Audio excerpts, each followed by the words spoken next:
2026 में अगर आप आयरलैंड का वीज़ा अप्लाई कर रहे हैं और चाहते हैं कि आपका वीज़ा रिजेक्ट ना हो, तो ये जो 4 इम्पॉर्टेंट अपडेट्स हैं जो 2026 में आयरलैंड के हवाले से आई हैं, इनके बारे में आपको पता होना चाहिए। इसमें क्या फाइनेंशियल रिक्वायरमेंट्स की क्या अपडेट्स हैं, कॉलेजेस की नई लिस्ट किस जगह से अप्रूव होनी चाहिए, क्या वीज़ा के लिए न्यू अपलोड डॉक्यूमेंट्स के लिए नई कोई सिस्टम जो है वो इंट्रोड्यूस किया गया है, और रिजेक्शन जो कोड्स हैं या जो रिजेक्शन की रीज़न है वो किन बेसिस पे पाकिस्तानी स्टूडेंट्स के लिए लग रही हैं। अगर आप ये सारी अपडेट्स किसी एक वीडियो में देखना चाहते हैं तो ये वीडियो आपने लाजमी एंड तक देखनी है। इस वीडियो में मैं आपको पॉइंट टू पॉइंट ऐसी सारी अपडेट्स के बारे में क्लियर इंस्ट्रक्शंस बताऊंगा, और इससे ना सिर्फ आपका आयरलैंड के वीज़ा लगने के मैक्सिमम चांसेस हो जाएंगे, बल्कि पाकिस्तान में आप कहीं से भी, फैसलाबाद से हैं, लाहौर से हैं, कराची से हैं, आप आयरलैंड की वीज़ा फाइल प्रिपेयर कर रहे हैं तो आपकी फाइल के एक्सेप्ट होने के मैक्सिमम चांसेस होंगे। तो बगैर टाइम ज़ाया किए चलते हैं वीडियो की तरफ। वीडियो को पूरा देखने के बाद अगर माइंड में कोई क्वेश्चन आता है तो वीडियो के नीचे कमेंट करें, उसका मैं रिप्लाई बैक करूंगा। इसके अलावा अगर आप आयरलैंड या यूरोप का स्टडी वीज़ा अप्लाई करना चाहते हैं तो दिए गए स्क्रीन नंबर्स पे आपने हमसे रब्ता करना है, हमारी टीम आपको रिप्लाई बैक करेगी।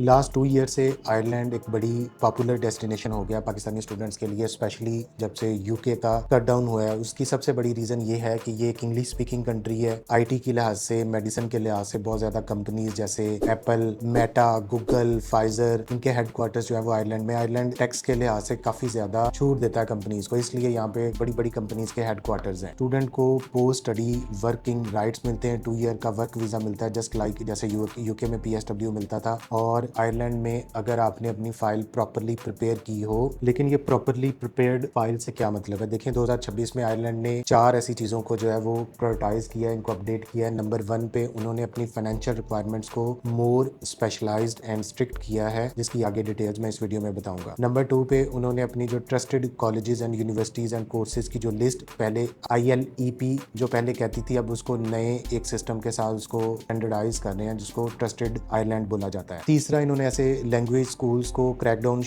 करना शुरू किया है, जो वीज़ा रिजेक्ट होने के बाद लैंग्वेज वीज़ा जो स्टूडेंट्स अप्लाई करते थे उसके बाद उनकी फ़ी रिफंड नहीं करते थे। तकरीबन 60 से 70 हज़ार यूरो स्कूल्स में, इन कॉलेजेस में बच्चों के फंसे हुए हैं जिनके वीज़ा रिजेक्ट हुए हैं। चौथे नंबर पे आयरलैंड ने भी यूके की तरह अपनी पोस्ट स्टडी जो क्रिटिकल सैलरीज हैं उनके थ्रेशोल्ड को इंक्रीज किया है। तो ये सारी अपडेट्स इस वीडियो में मैं 1 बाय 1 कवर करने जा रहा हूँ। तो जो सबसे पहली अपडेट है वो है financial requirements and funds landing. जो फर्स्ट ट्रैप है, जो सबसे इंपॉर्टेंट है, पैसा। देखें, कोई भी कंट्री जब किसी सेल्फ फाइनेंस स्टूडेंट्स को इवेलुएट करती है तो सबसे पहले उसके फाइनेंशियल जो रिक्वायरमेंट्स हैं उनको वो इवेलुएट करती है कि क्या स्टूडेंट जो है वो उनको पूरा करता है। आयरलैंड में स्ट्रिक्टली 10,000 यूरोज पर ईयर का रूल जो है वो इम्प्लीमेंट हो चुका है। इसका मतलब क्या है कि ये सिर्फ लिविंग एक्सपेंस है। अगर आपका कोर्स, कोई भी डिग्री प्रोग्राम्स, अगर वो 8 माह से ज़्यादा है तो फिर आपने 10,000 यूरोज पर ईयर वहाँ पे शो करवाने हैं। अब इसका क्या मतलब है? ये सिर्फ एक लिविंग एक्सपेंस है, आपकी ट्यूशन फीस जो है वो इससे अलग है। ये 1 साल का एक्सपेंस जो शो करवाना है। देखिए, आयरलैंड में जो सबसे बड़ी रिजेक्शन की रीज़न है और पाकिस्तानी स्टूडेंट्स रिजेक्ट होते हैं, वो आयरलैंड में इनकी फाइनेंशियल रिक्वायरमेंट्स को मीट ना करना होता है। इनकी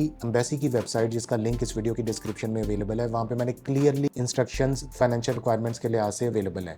इसका एक सिंपल सा रूल है कि अगर आप मास्टर्स के लिए जा रहे हैं जो कि आयरलैंड में मोस्टली 1.5 ईयर्स या 2 ईयर्स का है, तो आपके पास 2 साल के आपके लिविंग एक्सपेंस मतलब 20,000 यूरोज फर्स्ट फी जो आपने यहाँ से पे किया, और नेक्स्ट जो फीस आपने पे करनी है वो आपके पास as a proof of fund होना चाहिए। अब ये सिर्फ प्रूफ ऑफ फंड होना काफ़ी नहीं है। बैचलर्स की बात करें तो आपको 3 साल के अपने एक्सपेंसेस को शो करना है। आपने ऐसे बैंक स्टेटमेंट को शो करना है, ऐसे अकाउंट को शो करना है जो किसी भी सूरत जिसमें फंड्स फ्रीज ना हो, वो अवेलेबल हो। आपका सेविंग अकाउंट्स नहीं होना चाहिए। अगर कोई सेविंग अकाउंट है भी तो आपने बैंक से ऐसा सर्टिफिकेट प्रोवाइड करना है कि ये फंड्स जो हैं वो फौरी अवेलेबल हैं, इन पे कोई रेस्ट्रिक्शंस नहीं है। अब यहाँ पे मजीद तंगी क्या स्टूडेंट्स पाकिस्तानी फेस करते हैं कि एक तो आपके पास इतने पैसे होने चाहिए, 10,000 यूरो का मतलब 32 लाख है। दूसरा, वो आपके अकाउंट के अंदर लास्ट 6 मंथ की स्टेटमेंट देखते हैं। अब 6 मंथ की स्टेटमेंट का मकसद क्या होता है? पाकिस्तानी स्टूडेंट्स या कंसल्टेंट ये करवाते हैं कि आयरलैंड का वीज़ा अप्लाई करवाया, जैसे ही ऑफर लेटर आया उसके बाद फौरी से बड़ी अमाउंट में डिपॉजिट करवा देते हैं, और फिर वो डिपॉजिट जो है वो सीधा सीधा आपकी स्टेटमेंट को फिशी कर देता है। देखिए, अगर आपने आयरलैंड के लिए अप्लाई करना है तो आपको कम से कम 6 माह पहले अपनी बैंक स्टेटमेंट की प्रॉपर प्लानिंग करनी चाहिए। 6 माह पहले आपके स्पॉन्सर जो है वो आपके अकाउंट में पैसे ट्रांसफ़र करे, मंथली ट्रांसफ़र करे, ग्रेजुअली ट्रांसफ़र करे, उसी एक अकाउंट से आपके अकाउंट में ट्रांसफर्स होनी चाहिए। अब आपका स्पॉन्सर का क्या बिजनेस है, उसके एफबीआर के क्या रिटर्न्स हैं, उसका सोर्स ऑफ फंड क्या है, उसके एसेट्स क्या हैं, ये सारी चीज़ें बहुत मैटर करती हैं। एक बैचलर के स्टूडेंट के लिए कम से कम जो प्रॉपर बैंक स्टेटमेंट है वो 2 से 2.5 करोड़ पर पहुंच जाती है, और मास्टर्स के स्टूडेंट के लिए तकरीबन 1 करोड़। अब 1 करोड़ को जस्टिफाई करना, वाइट मनी को शो करना, ये बहुत बड़ा प्रॉब्लम है पाकिस्तानी स्टूडेंट्स के लिए। इसी वजह से आयरलैंड की ज़्यादा वीज़ा फाइल्स जो है वो रिजेक्ट होती हैं। तो अगर आप आयरलैंड के लिए सोच रहे हैं तो आयरलैंड में एक नया सिस्टम इन्होंने इंट्रोड्यूस करवाया जिसको एजुकेशनल बॉन्ड बोलते हैं। ये 10,000 की अमाउंट आपने आयरलैंड की जो ट्रस्टेड यूनिवर्सिटीज़ हैं वहाँ पे आपने ट्रांसफ़र करवानी है। अब इसका फ़ायदा क्या है? इसका ये है कि आपको कोई भी फर्दर जो है वो आपकी पाकिस्तान से बैंक स्टेटमेंट की रिक्वायरमेंट जो है वो मिनिमम हो जाती हैं, लेकिन फिर भी अगर आयरलैंड एम्बेसी इसको मशकूक देखे तो आपसे वो फाइनेंशियल डॉक्यूमेंट्स पूछ सकती है कि ये जो 10,000 आपने बाय ट्रांसफर कराया, जस्ट लाइक ब्लॉक अमाउंट जैसे बेल्जियम और जर्मनी के लिए होता है, तो ये पैसा आपके पास कहाँ से आया। तो ये कितनी बड़ी रिस्ट्रिक्शन है जिसकी वजह से आयरलैंड का वीज़ा रिजेक्ट होता है। तो पाकिस्तानी स्टूडेंट्स को अपनी बैंक स्टेटमेंट, फाइनेंशियल डॉक्यूमेंट्स को बहुत क्लियरली प्रिपेयर करना चाहिए। बड़े क्लीन एंड नीट आपकी ट्रांजेक्शन होनी चाहिए, फिर आपके आयरलैंड का वीज़ा लगने के मैक्सिमम चांसेस। अब दूसरी जो मेजर अपडेट है वो ट्रस्टेड आयरलैंड अब इनके ILEP सिस्टम को रिप्लेस कर रहा है। अब ये बहुत ज़्यादा कंसल्टेंट्स को या स्टूडेंट्स को इस सिस्टम का नहीं पता। देखें, ILEP का मतलब है interim list of eligible programmes. 2025 में इसकी लास्ट अपडेट आई थी। आयरलैंड में अगर आप वीज़ा के लिए अप्लाई कर रहे हैं, नॉन यूरोपियन स्टूडेंट हैं, तो आप सिर्फ जो ILEP की लिस्ट के ट्रस्टेड प्रोग्राम्स, कॉलेजेस या यूनिवर्सिटीज़ होंगी, बस वहीं पे आप अप्लाई कर सकते हैं। 2026 में quality and qualification Ireland QQI के थ्रू एक नया सिस्टम जो है वो लॉन्च किया जा रहा है जिसको ट्रस्टेड आयरलैंड बोला जा रहा है। इसका मतलब एक यूनिफॉर्म अपडेटेड जो है वो कॉलेजेस या यूनिवर्सिटीज़ की स्क्रूटनिंग है, जहाँ पे अब आपने एडमिशन लेना है या उन प्रोग्राम्स के अंदर जाना है। अब जो भी आप प्रोग्राम्स में अप्लाई करें, जिस यूनिवर्सिटी में भी अप्लाई करें, जिस कॉलेज में भी अप्लाई करें, तो वो आपका ट्रस्टेड आयरलैंड से वो रिकग्नाइज्ड होना चाहिए, उसकी सर्टिफिकेशन होनी चाहिए। अगर आप किसी लैंग्वेज कोर्स में दाखिला ले रहे हैं तो उस लैंग्वेज कॉलेज या स्कूल की लाजमी तौर पर ट्रस्टेड आयरलैंड से सर्टिफिकेशन होनी चाहिए। ये एक बड़ा इंपॉर्टेंट पॉइंट है जिसको पाकिस्तानी स्टूडेंट मिस कर सकते हैं। मैं तो वैसे भी लैंग्वेज वीज़ा के हक में नहीं हूँ।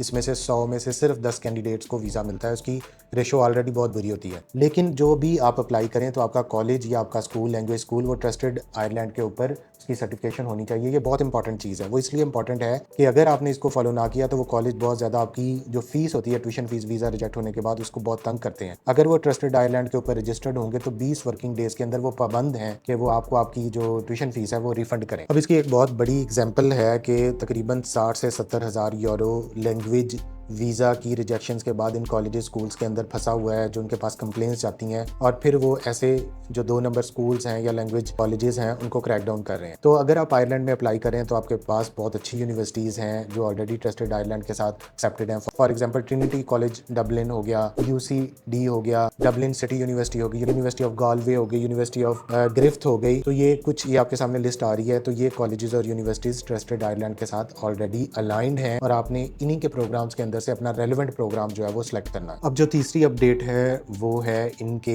वीज़ा प्रोसेस की। इसमें इन्होंने नई एक ऐप इंट्रोड्यूस करवाई है जिसको IDPAL अपलोड ऐप बोलते हैं। देखें, आयरलैंड का जो वीज़ा प्रोसेस होता है उसका मैं चंद ब्रीफली आपको बता दूं कि आप आयरिश इमिग्रेशन की वेबसाइट पे जाते हैं, वहाँ पे आप ऑनलाइन रजिस्टर होते हैं। उस वेबसाइट पे आप visa application D type select करके अपना फॉर्म फिलिंग स्टार्ट कर देते हैं। जब आप फॉर्म कंप्लीट करते हैं तो 8 डिजिट का आपको एक आइडेंटिफिकेशन कोड जो है वो जनरेट होता है और उसके बाद आपका फॉर्म जो है वो डाउनलोड होता है। ये आपका वीज़ा फॉर्म है। इस वीज़ा फॉर्म को आप प्रिंट करते हैं, इस पे अपने सिग्नेचर करते हैं और ओरिजिनल पासपोर्ट के साथ VFS के पास जाना होता है। VFS के 3 सेंटर्स हैं जिसमें लाहौर में, कराची में, इस्लामाबाद पे। वहाँ पे आप अपनी अपॉइंटमेंट बुक करते हैं और उसके बाद वहाँ पे आपके फिंगरप्रिंट्स होते हैं, आपकी पिक्चर ली जाती है, आपका पासपोर्ट स्कैन होता है और आपके डॉक्यूमेंट्स की सबमिशन होती है। अब कुछ एजेंसीज और कुछ एजुकेशन आयरलैंड और कुछ जो एजेंसीज हैं उन्होंने एक नई IDPAL ऐप जो है वो इंट्रोड्यूस करवाई है। इस पे आप अपने डॉक्यूमेंट्स, इसका एक प्रोसेस है, स्टेप बाय स्टेप गाइड है जिसका लिंक मैंने इस वीडियो की डिस्क्रिप्शन के अंदर रखा है। वहाँ पे आप अपने डॉक्यूमेंट्स को खुद अपलोड कर सकते हैं और एक प्रॉपर सीक्वेंस में कर सकते हैं। यहाँ पे आपकी प्रॉपर आइडेंटिफिकेशन होती है। तो अगर आप आयरलैंड का वीज़ा अप्लाई कर रहे हैं तो आपने इन स्टेप्स को खुद लेके चलना है और